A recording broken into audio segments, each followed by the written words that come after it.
Hello students, welcome back to my channel. आज के इस वीडियो में हम सीखेंगे trick to find number of lone pairs, यानी कि किसी भी मॉलिक्यूल के सेंट्रल एटम पर कितने लोन पेयर्स प्रेजेंट हैं इसे निकालने की ट्रिक। किसी भी मॉलिक्यूल का शेप निकालने के लिए हमें number of lone pairs and number of bond pairs का पता होना चाहिए। तो आज की इस वीडियो में हम सीखेंगे कि easily number of lone pairs को कैसे निकालते हैं। तो नंबर ऑफ लोन पेयर्स के लिए फॉर्मूला है total valence electrons of central atom minus valency of surrounding atom divided by 2। याद रखिएगा, number of lone pairs equals to total valence electrons of central atom minus valency of surrounding atom divided by 2। तो चलिए अब इस फॉर्मूले को कुछ molecules पर अप्लाई करते हैं। हमारा पहला मॉलिक्यूल है NH3 अमोनिया मॉलिक्यूल। तो सबसे पहले हमें पहचानना है कि इस मॉलिक्यूल में सेंट्रल एटम कौन सा है और सराउंडिंग एटम कौन सा है। तो यहाँ पर सेंट्रल एटम है नाइट्रोजन और सराउंडिंग एटम है हाइड्रोजन। तो इस फॉर्मूले में क्या है, total valence electrons of central atom, और हम जानते हैं कि नाइट्रोजन का वैलेंस इलेक्ट्रॉन होता है 5। तो हो जाएगा 5 minus valency of surrounding atom. तो यहाँ पर सराउंडिंग एटम है हाइड्रोजन और टोटल 3 हाइड्रोजन एटम्स हैं। तो हो जाएगा 3 × 1 डिवाइडेड बाई 2। इसे सॉल्व करने पर आता है 2/2 इक्वल्स टू 1, यानी कि अमोनिया मॉलिक्यूल में 1 लोन पेयर प्रेजेंट है। यहाँ पर एक चीज़ जो आपको ध्यान में रखना है वो ये है कि आपको सेंट्रल एटम के टोटल वैलेंस इलेक्ट्रॉन्स को लेना है और सराउंडिंग एटम के लिए उसके वैलेंसी को लेना है।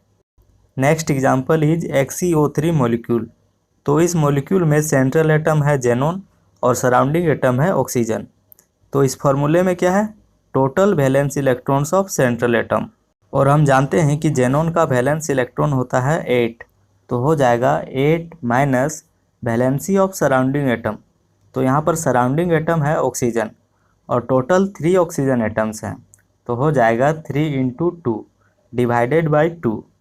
इसे सॉल्व करने पर आता है 2/2 इक्वल्स टू 1, यानी कि XeO3 मॉलिक्यूल में जेनॉन एटम पर 1 लोन पेयर प्रेजेंट है।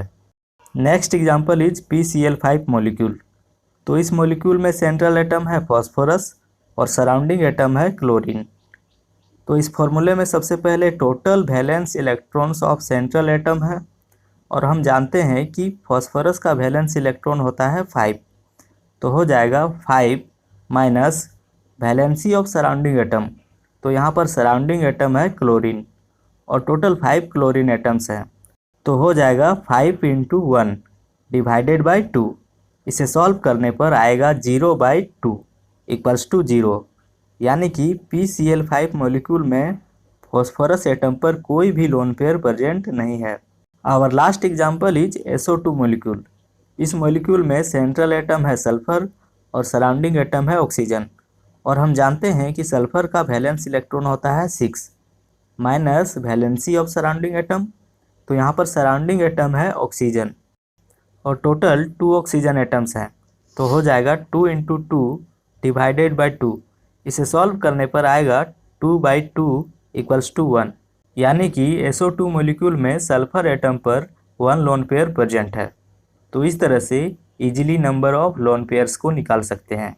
अगर आपको ये वीडियो हेल्पफुल लगा हो तो इस वीडियो को लाइक करें, शेयर करें और इस चैनल को सब्सक्राइब करें। Thanks for watching.